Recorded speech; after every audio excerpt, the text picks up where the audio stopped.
This is not us being paranoid. This is us looking at the facts of a Chinese state company, Huawei, which has been heavily subsidized by the Chinese government. At least that is the strong accusation, that is now selling to the UK at a cheaper rate than other companies. And one can either assume it's an act of Chinese charity, which is possible, of course, but given that the communist government of Vietnam rejects this charity and has decided to set up its own 5G network, it does really rather raise questions.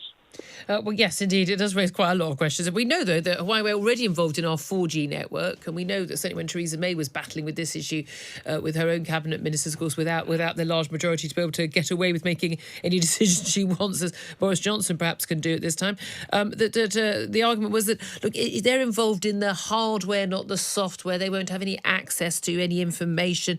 And so it's not an issue. We know that the infrastructure they're building would have to be interoperable with other providers, such as Nokia and Ericsson, according to government sources, in which case we've already got a risk, but at least we can contain the risk, and at least we'll get our broadband, our fast, high-speed broadband sooner rather than later. Those are the arguments being made in government.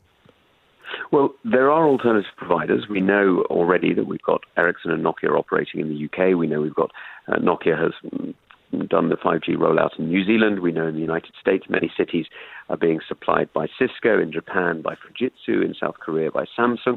So there are alternatives out there. It's not as though this is the only alternative.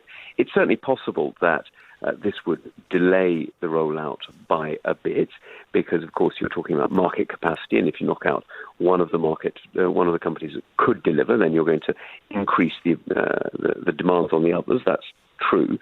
But that delay, depending on who you ask, may or may not be quite as significant as is being suggested. The other factor in this is, we're talking about an investment here that is going to see us through for the next 10, 15 years and is going to lay the foundation for the 6G technology and then the 7G technology. So, this is a very, very important decision, not just for the implications today, but for the future. Prince Andrew, one of our lead stories tonight on Talk Radio, is on the front cover of most of the newspapers as well this morning. The FBI have reached out to him on several occasions, it seems, and silence. There's nothing. The questions that he has to answer from the FBI go unanswered. And so here we are, again, talking about Prince Andrew and his failure to own up to his relationship, I think it's fair to say, with Jeffrey Epstein. I don't know about you, but I'm starting to feel a bit like his dad, and he's disrupting the class at school, and I keep getting phone calls. Or he's playing truant. And the school's calling me, asking where he is. I don't know where he is. What are you talking about? Why am I being disturbed by the school? But Andrew, sort yourself out, for crying out loud. Look at your behaviour and sort yourself out.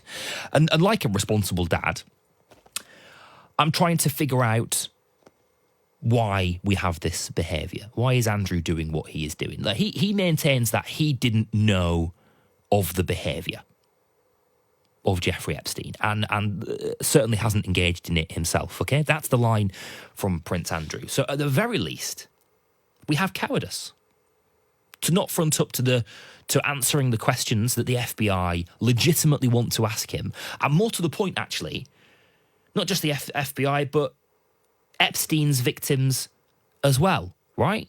They are owed answers to these questions by Prince Andrew. He was in the room. He was at the parties.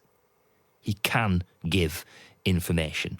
The questions are legitimate. And so we have a coward on the one hand.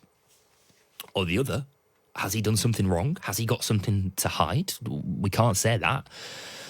Nor really speculate about it. He says no. And he hasn't responded. He's not refused, for what it's worth. I think that's probably a very important point to make. He just simply hasn't responded. But it's not like he didn't know that it was coming, did he? He said himself that he was prepared to answer questions that the FBI would have. I mean, he must surely have known that there were going to be some, right?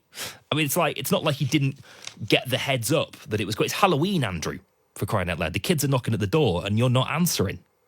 I don't know if you're hiding in the back with the lights off, buddy, but you knew the 31st of October was coming and you knew that kids were going to want sweets. It's time to answer the door, Andrew, and it's time to start talking. And I think there's one word beyond cowardice that probably sums this up best for me, in my mind, that overarches this story, and that is entitlement.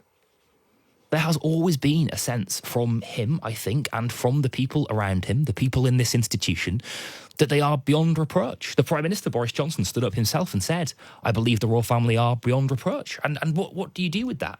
Where do you go with that? This is centuries of entitlement that we're trying to untangle here, right? This is a family who believe that they have a divine right to power and wealth and opportunity, clearly. And I don't want to pile on them. They do a lot of good work. But they are not beyond reproach. They are not beyond answering questions. They are not beyond being held to account. It's time to start talking, Andrew. It's time to open the door, buddy. It's got to be. He doesn't even need to be extradited to help the FBI. He could just voluntarily go and help or ask the FBI to come over here. And yet he hasn't done so. What do you read into that? Well, I also looked at the interview with Emily Maitlis on Newsnight. And what was very interesting was he said, if push comes to shove and I'm legally advised to do it, then in those circumstances, I would have to give an interview. And of course, the point is that push has come to shove now, but I suspect very strongly that his legal advice is not to do it, because there's two issues here. One is if he's wanted for interview as a suspect, he has a right to silence. And if he's wanted for interview as a witness, he, again, he's not compellable and he doesn't have to give evidence at all. And once you embark down that road, it, of course, is almost inevitable that you will become embroiled in this in some way, shape or form. So from a legal perspective, any competent lawyer is going to be saying to him, you know, don't get involved, don't give evidence. You will have a rough time from a PR perspective. And, of course, that's what we're seeing in the papers today. But actually, you're better off in the long term if you're measuring up your bad PR on the one hand versus the legal risks on the other, to just keep your own counsel. So we ought to also think that they can't compel him in any way because he has what's called state immunity. That applies to princes, potentates, and prime ministers and the like. And so he has a very high level of immunity from either civil or criminal problems. Yeah, I have to say, I think a lot of people will have an issue with that status. You're a canon, you're a Christian, you're also a gay man. I mean, which is frankly a national scandal, isn't it, in the church, according to the template of that letter. You should be burning in hell at some point. And yet there I was today. I went to a service where we made a new bishop, and that's one of the things I do in my role is wander around in my finery with the bishops doing this. And yet so many of them came up to me and said, we're really sorry about this. We've really messed up. We must do better. And, you know, and they know who I am. They know where I'm coming from. And many of them agree with me. But one of the things we try and do in the church, and I know it's not very, not very popular in this day and age, but we try and find ways of living together across profoundly held differences. So some of us are progressive. I'm an out gay man with a partner. I've got a friend who's a very conservative Christian, an Anglican, and he thinks that what I'm doing is deeply wrong. How do you hold to be a church for everybody when people have such profoundly different views? And we're trying and we're struggling to find a way of doing that. You'd have more people on pews, wouldn't you? Maybe if there was a kind of a sort of settled view on things. I mean, this is just one of many aspects, of course, of Christianity. But it is that kind of confusion between that very sort of what some people see as antiquated, at best, at worst, rather offensive comments that if you suddenly get physical with your partner, you're somehow condemned to a life in Lucifer's fire, etc. And then, of course, the slightly more contemporary approach that you're applying here, which I think most people would endorse and recognise as being, I don't like to use the word progressive, but maybe just right. Well, I think you're right. At one level, it will be so much easier if we were clear and we said what we think. And people could argue, if we were clear and said no, then everyone would know where we stood. On the other hand, our lives are complicated and people are complicated, and we live with all sorts of tensions. And partly what being a Christian is about is not having all the answers, but following somebody, Jesus Christ, who by following him we learn how to grow in love. And that's not just love with our partners, it's love for each other. And look, we're in the middle of this week, something major is going to happen in our country. And we've learned in the last 3 years really bad lessons about how divided we can be. What a wonderful thing it is that we can still have those profound divisions. And on Sunday morning, I will be giving communion out to ardent Brexiteers and ardent feminists, and they are still united. And that's what we're trying to find a way through on these issues. It's not that we're going to, I don't want the people who hold conservative views to be kicked out of the Church of England. Sure. The trouble is, at the moment, they don't want me to belong to the Church of England. I actually thought I thought you were going to say everybody should have sex to celebrate Brexit. Actually, Simon, maybe that would that might have brought the country together. Yeah, Nicholas will be very hard to replace. I think impossible, personally. They will try other people, I think, just to keep it going and to keep the memory alive. How long has it been going? I mean, it's been going, 40 years, 50 years? Oh, more. I think it was 67. 60s, yeah, 67. Yeah? Something like 52, that. 52. Yeah. Was he the first host? He was the first host, wasn't he? So as I just explained, were you not listening? I listened to that. It was meant to be. Here's your... It was meant to be. That's right. You weren't listening. It was meant to be Jimmy Edwards. That's right. No, but I didn't know who that was. The listeners will know. Jimmy Edwards. Yes. Well, I don't know whether listeners will have known who Arthur Haynes was, but we talked about him I know, earlier. yeah, I've watched some of his shows, yeah. But he's been forgotten for some reason. Like Tony Hancock gets remembered and Arthur Haynes sort of... Well, Arthur Haynes was of the black and white television era. I mean, it was a long, long time ago. And, of course, Johnny Speight was writing for him before he wrote Till Death Us Do Part and all the other great shows. I mean, he was early television and died young. The first TV, actually, really comedy, wasn't it? Yeah, it was. It was. Yeah. And it was bold for its time. Happens next. How crucial do you see Prince Andrew being to this investigation? I've read quite a lot on this, and many have said, look, he's one of many associates of Epstein. He just happens to be quite a famous one. Is that true, or is he pretty central? Well, I think he's important. He's a person who clearly was in Mr. Epstein's circles. We've seen photos that indicate that. We know that when he went to break up his friendship with Mr. Epstein, that he stayed there for several days at his house for some reason that most people would find unusual.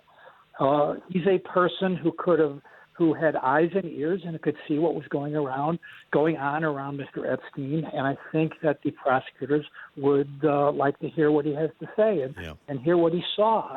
And the fact that he said, yes, I will cooperate, and isn't doing so is really remarkable. But what's even more remarkable is for prosecutors to make a statement like that. That's just something that they don't do. Wow. And it was really, I think, a case of calling him out and maybe shaming him.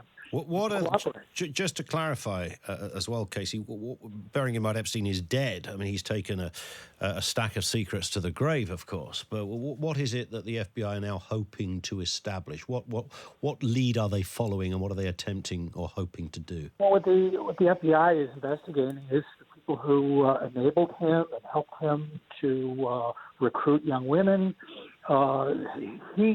He didn't operate alone. He had schedulers. He had handlers. He had all various people who helped him run what was a fairly sophisticated sex trafficking operation.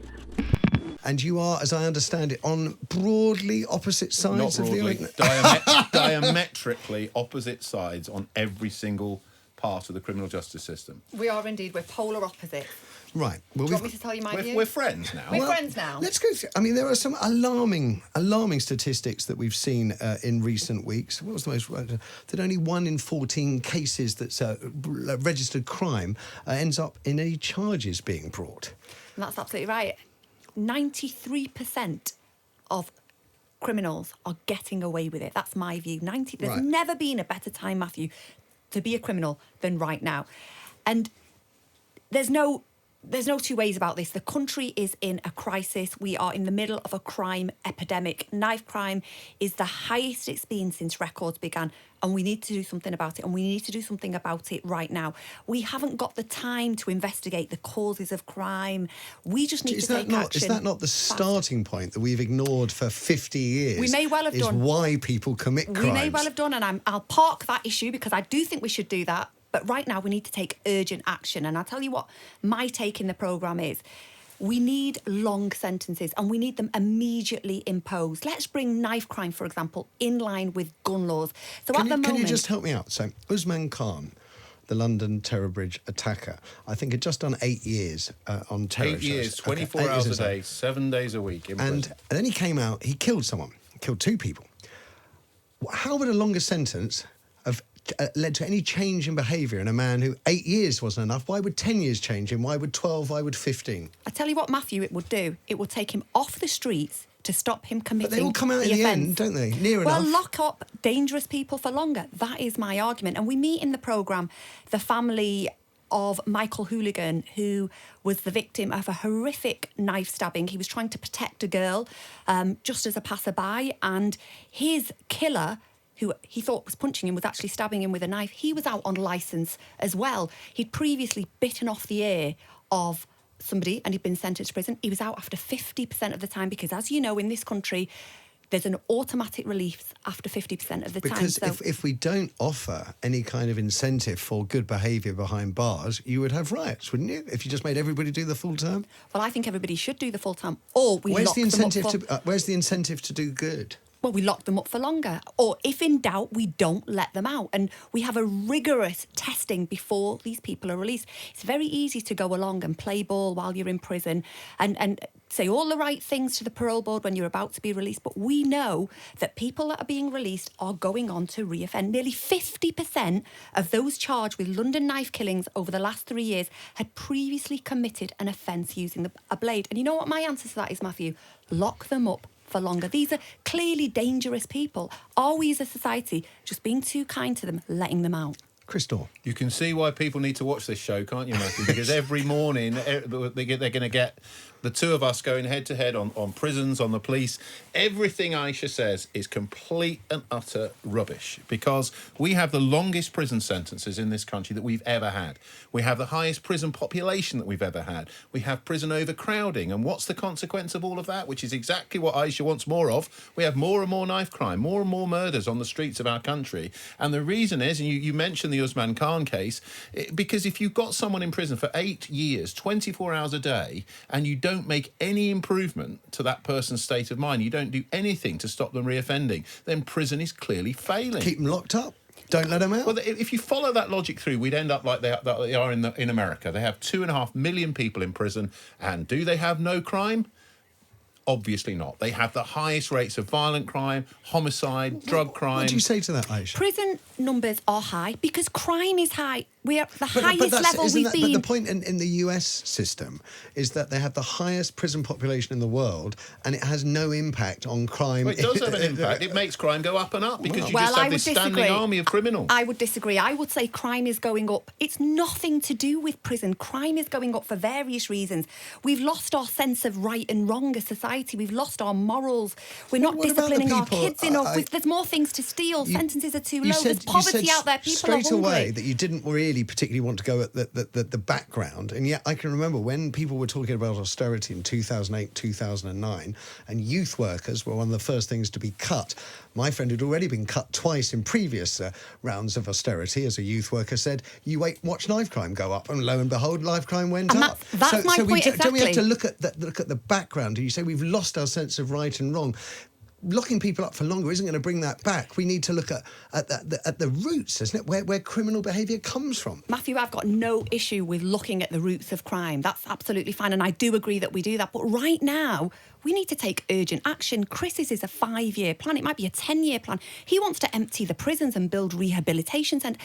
That is a long-term plan. What are we going to do as a country right now? I'll tell you what, the easiest way forward is we send the right message out to the streets today. If you are caught carrying a knife, in possession of a knife, you will be locked up for 5 years. It just doesn't work. So I spent time in a young offenders institution for the show with young people who have committed, even including up to and including murders. And the story you hear from them is that their lives, their childhoods were a story of utter misery and deprivation and abuse. They'd witnessed and been victims to serious violence themselves. And just locking those young people up for longer and longer, as Ayesha argues for, if they get caught with a knife, you lock them up for 5 years. What are you going to do with that young person? You lock up a 16 or 17-year-old with a mandatory 5-year sentence, you are never going to have a productive member of society. That person is going to go to prison, as many of them do, without a drug problem, for example, and come out as a heroin addict. That's what we're doing to young people and people of all ages by sending them to prison for longer and longer. And the medicine that Ayesha argues for, we've been using it. We've been using it for decades by doubling sentences in the past 20 years. And you know, if we don't learn anything from doing the same thing and making the same mistake year after year, we'll never learn anything. What do you say to that? I mean, that we are still going down the same furrow. I can remember in the mid-'80s going to watch new prisons being built under Mrs Thatcher. We built more prisons, we filled them up, just as the critics said at the time. We now got the highest prison population ever, very poor outcomes for people that leave. When do you accept that the way we've been doing things, the way you're advocating for with bells on, doesn't work? Well, I would say we're building more prisons because we've got more criminals. I'm not saying we don't investigate the root causes. Let's do that. But right now, what we're going to do, Matthew, we've got to do something about it. But that's just it. We've got to act fast. It's the kind of language of Priti Patel. We've got to do this. We've got to do this. We've got to do this. But we're still ignoring we're still ignoring the root causes, aren't we? That why people commit crime, and we can go around in circles, and we have done since the riots in Brixton at the end of the 70s and early 80s. We've been going around in circles talking about these things. We need to punish. We need to punish. I never hear anybody talking about an alternative new way of doing things. You will do every single day this week on BBC One, 9:15, and on iPlayer. You will hear me making that argument. And we're head to head every single day. And you're absolutely right. One of the other things that we need to be thinking about is that 70% of those in prison are there for non-violent crimes. So all of these terrible people, and there are a small number, relatively speaking, in prison who are violent and dangerous people, then society needs to be protected in the right way from them. But the great majority of people are mentally unwell, are suffering with drug addictions, and need treatment and support to get their lives back together so they can look after their children, so they can go to work, and so that we're not spending tens and tens of millions. If they just raped my sister, why would I be interested in them in being rehabilitated? But you're talking about a tiny percentage of prisoners who are in from the most serious violent and sexual crimes, and absolutely the public need to be protected from some of those people. So Chris, you tell me a crime that doesn't have an effect on a victim. So I'll take burglary as an example. That's classed as a non-violent crime. But if your house is burgled, it's horrible. You will never ever sleep again safely in that house. Yeah, so but what you want do we do with for it not to happen again. So the burglar who maybe is likely to be a drug addict, because pretty much nobody commits burglary these days. There's hardly anything. You steal a TV, you steal a DVD, but you get a tenner, you get 20 quid for those things. Very rarely does burglary make much money. People are desperate and addicted, and you need to treat those addictions, or they are going to keep doing it. I have to say, and I think the listeners would probably concur, that it's quite strange in one sense to hear, two people from the law diametrically opposed every views. Case is like that if you think about it. Though. When you go into court for a hearing, there's prosecution and defence, and we argue the same case from a completely opposite perspective, and I think that's one thing that lawyers are quite good at. The difference in this case is that I'm arguing a case that's clearly right, and Ayesha's arguing a case that's clearly wrong. I've had all morning of this. I come from a victim perspective, and Chris comes from a criminal's perspective. I represent victims of crime, and Chris, understandably, is saying what he's saying because he represents criminals. He represents offenders. Go back, if we can, Ayesha, to Chris's views on sort of violent and non-violent offenders, and whether there's any sense at all in paying best part of £40,000 a year to incarcerate someone who's nicked, I don't know, during the riot, 6 bottles of water. What do they get? I think they did 5 months in the end. Or was it? I think they got a year, did 5 months for nicking 6 bottles of water. That person shouldn't be in prison, should they? Well, the problem is, what is the alternative that's going to act as a good deterrent to stop people committing offences? Chris advocates to empty our prisons. He wants to close prisons down. He wants to build beautiful, state-of-the-art rehabilitation centres. God knows where we're going to get the money to do that from. Well, we're going to do it from closing down these massive prisons that cost tens and tens of millions a year and churn people out to commit more crime. Well, I went to a prison in the programme, and I do want you to watch that episode. And what I saw certainly wasn't the hellhole that Chris describes. I met a prisoner, and he showed me his room. And in his room, he had a TV, he had a phone, he had his protein powder. So this wasn't Wormwood Scrubs then? Oh, not at all. He had his protein powder, he had a guitar. There was a huge football pitch. There was a gym. He had access to do lots of different... The football pitch wasn't in his cell. It wasn't in his cell, but it was huge. And he had access to do as many courses as he wanted to do. And they also had, within this prison, therapy beds that the prisoners they were called therapy beds. If the prisoners felt stressed, they could go and stroke these birds. There were different types of owls. Feathered birds, owls. Absolutely, within the prison. Now, what kind of birds do you think she was talking about? I don't know. I've never heard of a therapy bird. 2021, Matthew.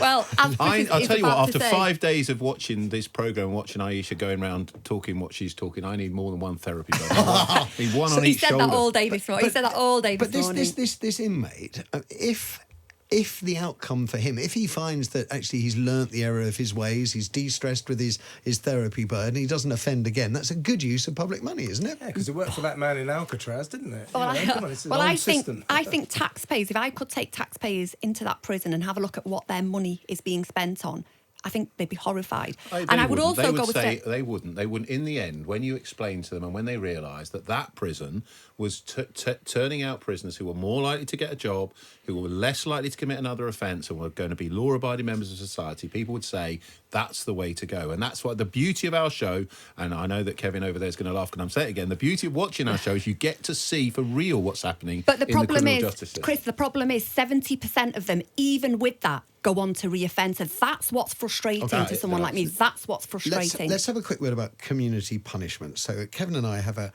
shared friend who was found guilty of a crime. And he was sentenced to a community punishment, which was a form of woodwork in which he gathered in a classroom with a number of other people, and as he put it, mucked around for 20 minutes and then got taken across the road for a KFC with the woodwork instructor, watched some football in the pub and went home. What do you think he taught my friend about the error of his ways? That's a total waste of time. If you're going to have sentencing, first of all, I divert the great majority of offenders. I divert away from the criminal process altogether. Giving people criminal records is one of the worst things you can do in terms of long-term outcomes. But if you're going because once people have a criminal record, it's almost impossible to get a job of any kind. And if you can't get a job, what choice have you got? You're going to go commit more crime because otherwise you've got no way to make a living. Ayesha, what do you say to Chris, that? His argument is flawed. How can we not give criminals a criminal record? Honestly, Chris, you frustrate me. I'm sorry. But if we only charge 7% of criminal... Because 93% are getting away with it. Exactly. So, but if you follow that logic through, if you charged 100% and locked 100% up, there'd be nobody left on the streets. Half the population are committing some form of minor crime at some stage in their life, and the idea that you must be right. I don't know what type of people he's hanging out with. You're not telling me. Friends. Your listeners will have to examine their own conscience and see whether they're in a glass house. But the great majority of people, at some stage or other, have crossed a line. Yeah. Okay, and they may have crossed it only briefly. They may have crossed it by 1 mile an hour on the speed limit or whatever it is. But the reality is, we're all an inch away from some sort of crime, and we can't all be locked up, can we? Or we're going to have half the population in prison, and the other half are going to be prison officers. 1 mile over the speed limit, Chris. Nobody's saying that. Just help me out there. So you said you're trying to steer people away from the criminal system. But if we're not going to put people in prison and community punishments, I know they're not all that bad, but that was one example that was first-hand evidence. Do we not need to look at addressing, making the community punishments work and effective and demonstrably before we start shutting down the prisons? The problem for me is the use of the word punishment. Because really? Absolutely. And I know that your listeners are all going to be screaming at their radios or screaming at the computer. Reprogramming. Let's all put our arm around and give him a big hug, shall we? No, it's absolutely. The problem is, if you adopt the approach that you want to punish people, what you're going to end up with is a system like they have in the United States, where you punish people, you lock up young men, sometimes for the whole of their lives. There are 50,000 Americans who are serving life without parole. There are 2.5 million, as I said earlier, in prison. If you punish people because you're going to bring, the wrath of God down upon people's heads, what you end up with is more crime. Okay, so God forbid, but we're dealing with privately away from the show. We're dealing with a legal rape situation, so that's very much in my mind. So let's just say, someone dear to you has been raped. What do you think should happen to the perpetrator? I think what you should look to do is protect the public and reduce the risks to future victims. By locking them up. By locking them up. But you're going to lock them up for how long? You lock them up for a year, 2, 5, 20. If you just keep but they have to be using punished. one answer. It's punish and rehabilitate. Those are the principles. That is one of the philosophies of the criminal justice system. It's just not one that I personally agree what's with. yours? Just because rehabilitate? I only care about future victims and reducing the number of future victims. You can't, sadly, change the past. And of course, there are people who are dangerous. I've said that already. If someone's at risk of committing another rape or another violent assault, they need to be in secure conditions. But you need to use the time that they're in those conditions to get them into a situation where they're safe to live amongst us. Because one day, all bar a handful of them will do. So when you get the situation like this, and I didn't really want to go into individual cases, but the John War boys, the black cab rapist as he was known, where the parole board deemed that he was fit for release, and there was a national outcry and concern about countless other potential victims. And then the system rethought and recalibrated, and they thought, was that the right process? That's the system in action. So the parole board is subject to judicial review, as you know. And what happened in that case was the parole board made what was determined by the courts to be an unlawful decision. Right, they got it wrong. They got the decision wrong, and the courts intervened and put the decision right. And so someone who was clearly a risk on the evidence, on any rational view of the evidence, in the end was not released. So the system works. He was with a bit of help from the national newspapers, outcry on television. I don't agree with that. I think you'll find that if you read the court judgment, that was a judgment made on the evidence by the judges. Judges in the High Court do not sit reading the tabloid press when they decide their judgments. They base their decisions on the evidence. And the evidence in that case, as I think probably we can all agree on this occasion, was what the judges found it to be, was that this man was clearly not safe, the parole board hadn't applied the right test, and that man shouldn't have been released. He was dangerous. And dangerous people should not be released. It's one of the issues that we look at very closely in the show. We go towards a people's jury on the Friday episode, on Friday of this week, Friday morning, and we present these alternative cases. And one of the things we look at very closely is that question of risk in the most serious and dangerous offenders. And it's an area where I'm not saying you let people out of prison if they are genuinely a danger to the public. That would be a completely crackers thing for me to say. I mean, that is one thing we did. Probably the only thing, Chris, that we agree on. Don't give anything away about the end of the show. Yeah, I won't give anything away at the end. But Chris is absolutely right there, where we've got to do the right checks before we release criminals, because we know what statistics say, and they say I repeat this again, nearly 50% of those charged with London knife killings that is, had previously been convicted of a blade offence. By way of conclusion, could you just tell us each one thing that you would advocate for changing, improving, and one thing you'd take away from our legal system? Ayesha, starting with you. Well, I would say I'd advocate for more police on the streets and get back to old-fashioned policing, have more community police officers, and really put that fear factor in that the police are able to do their job. And if you're striking something out of our judicial system? The automatic release after 50% of the time, it just doesn't make sense to me. Would you have any kind of parole I would provision? have a much more rigorous parole procedure, but I'd want sentences fulfilled and get rid really of the 50% automatic release, which basically you just do your time, you're out after 50%. And Chris, what would you Well, I get to make for? the argument in the show. I would legalise and licence the supply of drugs, because drugs, the illegal and prohibited drug market, lies behind the great majority of crime. The great majority of people who are in prison are there either because they take drugs or they become involved in the sale of drugs. So legalising and licensing the drug supply chain would be my number one reform. I see in the show you meet our friend Neil Woods, the former undercover drug cop. I met him today. I met him in today's show. Did you get along? We got along. You'll have to watch and see whether or not we agreed. All right, Chris, and what would you strike out? I would stop making children criminals. So I would raise the age of criminal responsibility to 18, as they have in Luxembourg. We're right against the news here, but, Thompson and Venables, the James Bolger killers, what would you do with them? They would certainly not have appeared in an adult Crown Court in the way that they did. You have, for children, particularly very young children, you have to divert them from the criminal justice system, because if you don't, they will be criminals for life. Okay. Which they are. In one instance, I guess. In one instance. Chris and Ayesha, thank you so Thank much for you. giving up your time. Thanks for a brief moment, it did feel like I was married to my first wife again, but hopefully I will detoxify from that Think how we over the feel. course of the rest of the afternoon. You've had it off me.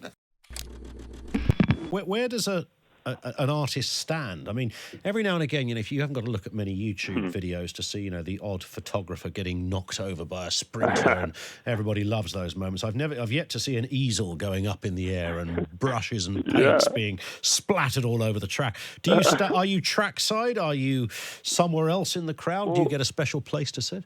That's it. Well, our contacts, Team GB, said we might get a few tickets here and there. But while we're at Tokyo, we will be given access to the Team GB house where all the athletes chill out, have pizza, and obviously just going back to capturing that story of, the journey of an athlete. I hope our athletes aren't going to be eating too much pizza. Can I just say that? You'd be surprised. But also we get access to the training facility in Tokyo. So that's controlled by GB, so it helps, a lot having access there. So that's really where we'll be. But when it comes to being on sidelines, I can proudly say I've been punched before by accident, getting too close to the boxers, but that's boxing. Of course, that's part and parcel of it. So Ben, capturing the mood of Tokyo. This is an amazing city to go to. It's the Olympics. They are huge. They're gladiatorial. They're loud. They're eventful. They're historic. In terms of events, it doesn't really get any more exciting than covering the Olympics. It has every potential ingredient there. For everything you've just mentioned, I think you summarised it up perfectly. Obviously they are our modern gladiators, and it's like Max pointed out earlier. I think art's a form of communication, and it's communicating that story and doing Team GB proud